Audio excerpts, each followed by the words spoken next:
Hanging above his Hunt Avenue home, a tree limb that Eric Jackson just wants gone. It's just crazy. Jackson says last summer, a huge chunk of that same tree that he thought belonged to the city fell and smashed his fence and shed in the backyard. This one right here, this one.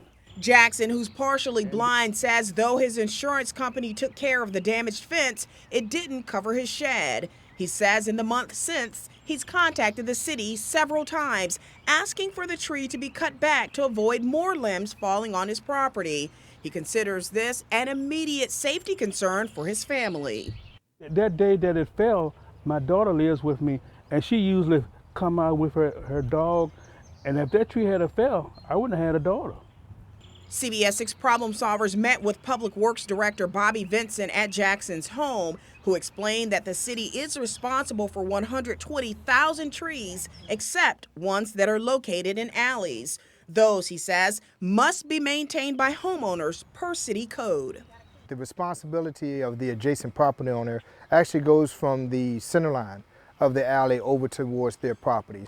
So any trees that are located within alleys, we certainly want to encourage our citizens to make sure that they're trimmed back as much as possible, not to protrude within the alley, therefore preventing vehicles from passing through.